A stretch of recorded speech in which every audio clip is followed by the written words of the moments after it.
So the question of, is the vaccine discussion that's going on, I mean, is this tearing apart communities? I mean, we're seeing this happen on social media and in real life, people that are unvaccinated and people that are vaccinating sort of coming at each other pretty aggressively. And it's important to look at what's going on here. So I'm here with David Helfrich, who is a contributor here at The Pulse.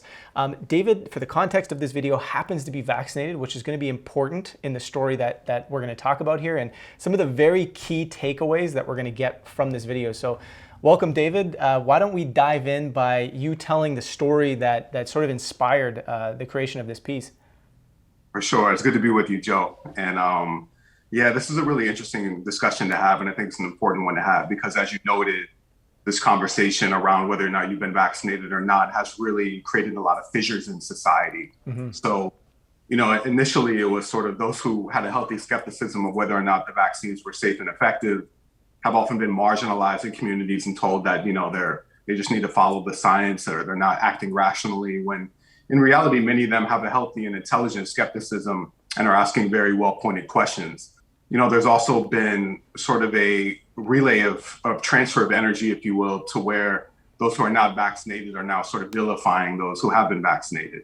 So it's sort of this ugly, dog eating its tail kind of cycle that I think is creating unnecessary, really, division and causing people to now identify really strongly and hold on to identity, whether or not they've been vaccinated or not, has become not just political, but in many ways, it has become a spiritual identity. So there was a situation recently where there was a weekend retreat. And unfortunately, somebody showed up there and, whether knowingly or unknowingly, they were not feeling well. They knew they were not feeling well, but they maybe didn't know they had COVID-19, right? So as it turns out, a number of the participants did test positive and got pretty ill. I mean, they had pretty bad symptoms. They were positive for COVID-19. They were not vaccinated. And this created, as you can imagine, just a frenzy of activity and speculation as to what happened. I mean, we had everything from sort of blaming one of the people and saying, oh, well, you were around vaccinated people, so clearly somebody was vaccine shedding on you and then you brought it here. To which that person said, I've been isolated for the past week, working from home. I haven't been around vaccinated people. And so where there was just sort of this kind of denial of where the virus actually sort of surfaced and why it was a threat to everyone in the circle. And obviously I think we can all agree, it's pretty logical that in a room where you have about 50 people in close proximity singing and, breathing very close to each other, if somebody does have an active COVID-19 infection, that's kind of the perfect environment for transmission, right? So it did kind of become accepted later that, okay, somebody came here and was ill and unfortunately many of the participants transmitted COVID-19. So this sort of sparked a big conversation on personal responsibility, what it means to care for your community, what it means to basically be courteous of your community, because they're not just young people in this particular retreat. There's a lot of elderly people, some people who may not fare well with COVID-19. And in fact, a lot of the young, very healthy people didn't fare well with COVID-19 either. I mean, I think we're 4 weeks now and people are still having debilitating symptoms and have developed bronchitis. So I'm just here today to say that this is a real thing. First of all, COVID-19 is a real thing. I hope we can agree with that. But whether or not you're vaccinated or not doesn't absolve you from any responsibility for your fellow community members as well. So in this situation, we also had, somebody who tested positive and then they got on the flight and went to Latin America a couple of days later. And when we talk about this in the vein of personal responsibility, if we, particularly as in the West, particularly in America, if we're going to test positive for COVID-19 and then bring that to indigenous communities, per se, in Latin America, and then claim that we have some sense of spiritual superiority or sovereignty that enables us this right to basically bypass any public health guideline, I would challenge that person and say, is this really your highest self? Is this really us acting in the best interests of our fellow human beings and community? Because in the vein of sovereignty and personal responsibility, we still do live in a community at the same time. Yeah. So have to marry and keep these two concepts in mind, I think, in a balanced manner, if we claim to actually care about human beings and the planet, right? If on the flip side, we just kind of care about ourselves and the only thing that matters to us is, just self-adulation or just self-expression, then yeah, go about your business as you will. But I think most of us would agree that even as we are individualistic, and even as we do strive for personal responsibility and take the sacred concept of sovereignty, which we can get into, which I believe has been appropriated and used irresponsibly in the conscious community. But if we really believe and buy into these concepts, then that also links us to our community in a way where we have to be responsible for ourselves, but also for our actions and how we may impact others. So I think this was a really interesting example of how we can learn from an experience like this to say, hey, whether or not we're vaccinated or not, that doesn't absolve us from still coming together and saying, we've got to go through our experience in this world sort of in unison and come up with solutions that transcend our vaccination status or whatever identity we may latch onto at any given time. Yeah. Yeah, and you know what, interestingly, I mean, some of the stuff that you mentioned there, I mean, our coverage of this story, just even for viewers, our coverage of this whole COVID thing since back in early 2020, here at the office, we've really been trying to toe this line. We've been trying to ask the questions that David has brought up here, which is, yeah, we can see in some regards that, the COVID narrative doesn't make full sense. This stuff that we're hearing, we understand, like there's a full understanding that there potentially are issues with the PCR testing. There's potentially, obviously the death rate is not very high of COVID-19, that sort of stuff. But regardless of all that, we've done a lot of pieces of content really looking at this. What is our personal responsibility? How would a community go about handling this situation? And why don't we dive into this idea of sovereignty, right? Which stems out of that conversation, and how you feel the idea of sovereignty has been sort of co-opted a little bit in this conversation, if you will, weaponized against any questioning of the, don't infringe upon my rights. We hear sovereignty a lot. It's actually something that's really emerged a lot within the QAnon community as well. I mean, this is something that I think is product and has been twisted by a psyop and a psychological operation to where people are attaching a different meaning than what was originally intended for the term sovereignty. Yeah. Sovereignty is a deeply important and sacred term, which confers deep personal responsibility and a sense of harmonious balance with the environment, with the planet, and with the people you live with.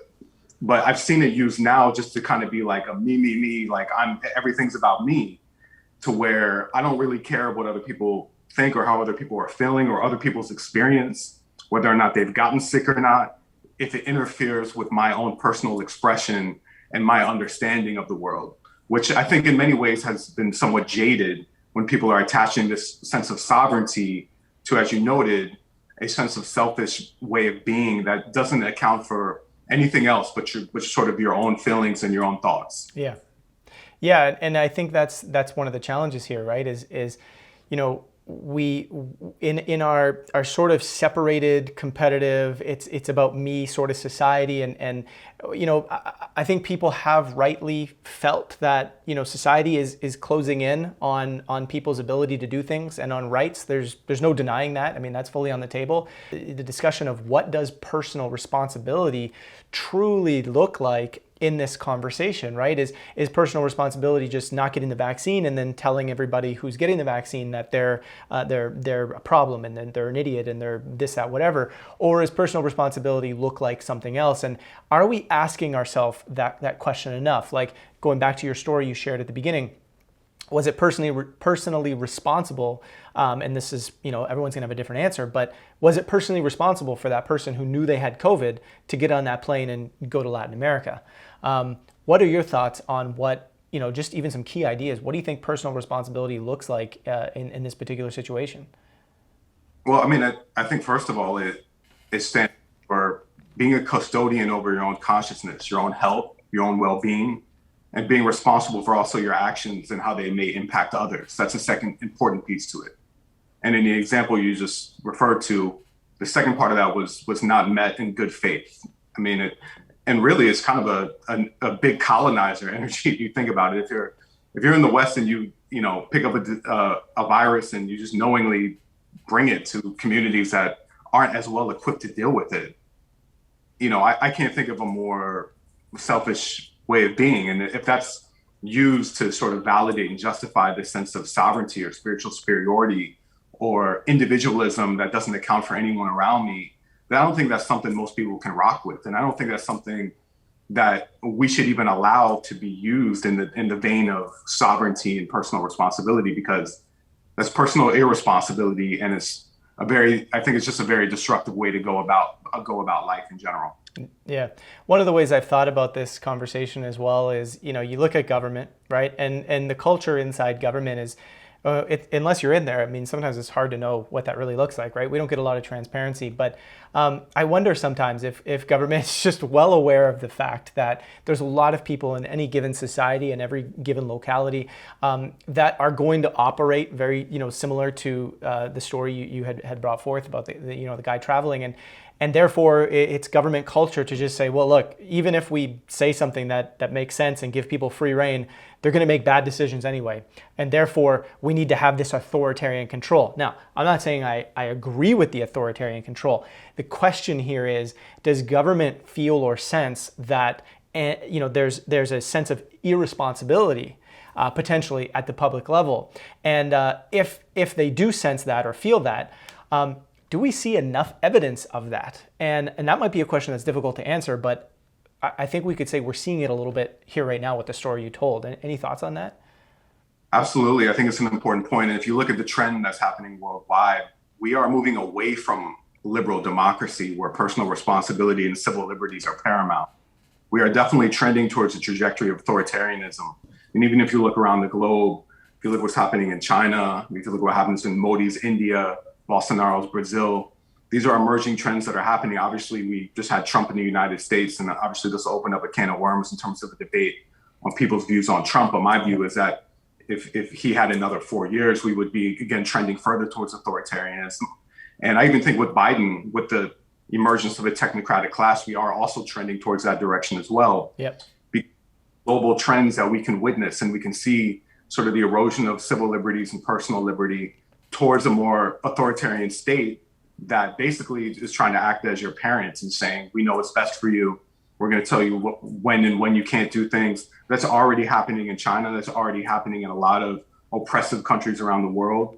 And that's something that we should obviously be resisting at every turn. However, to your point, can we really responsibly talk about these challenges while not exuding any personal responsibility ourselves? Are we actually giving them fuel to say, see, if you're not going to act responsibly, we have to step in and take authoritarian measures that are going to constrict your liberty and freedom? So then it becomes even more important ourselves to take the responsibility in our own hands to act responsibly and with dignity and with regard and courtesy towards other people we share the planet with. Yeah. Because regardless of the depopulation agenda or not, the reality is there are 7-8 billion people on the planet we share this space with. And if we don't honor them, just as we honor ourselves, I don't see how you can claim sovereignty or any type of spiritual superiority. So at the onset of the pandemic, a lot of people were just frightened of COVID-19 and saying, oh my God, we have to wear masks everywhere. We can't touch any surfaces.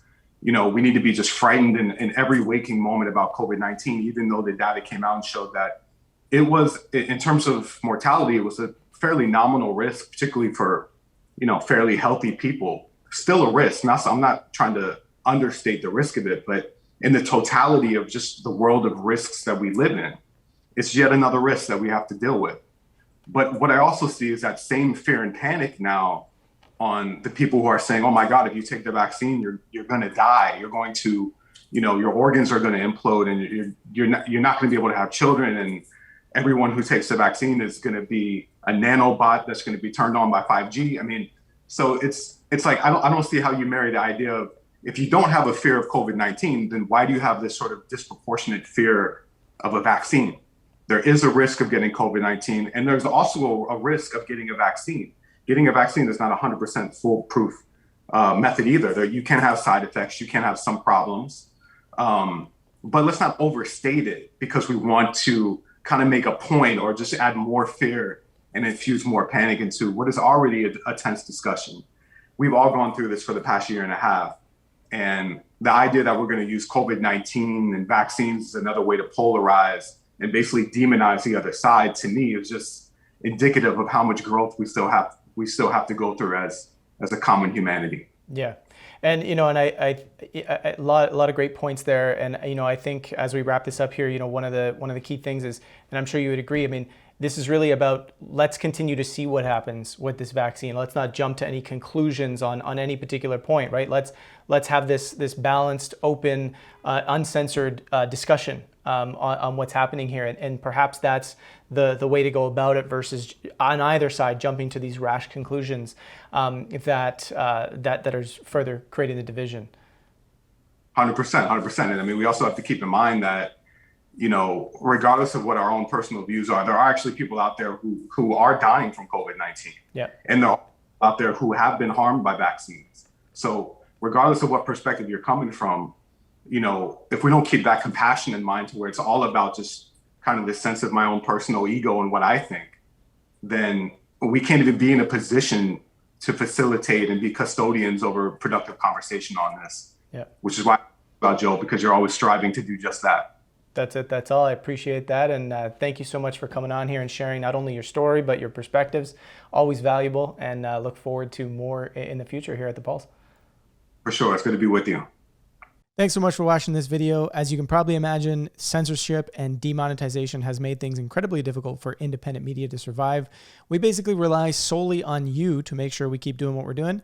If you want to support our work and support this important mission as well, consider becoming a CE member. Basically, you get access to a whole bunch of different member benefits that we have. You can check out the link in the description to become a CE member and learn more about the benefits, and of course, support this work. Thanks so much, and we'll catch you next time.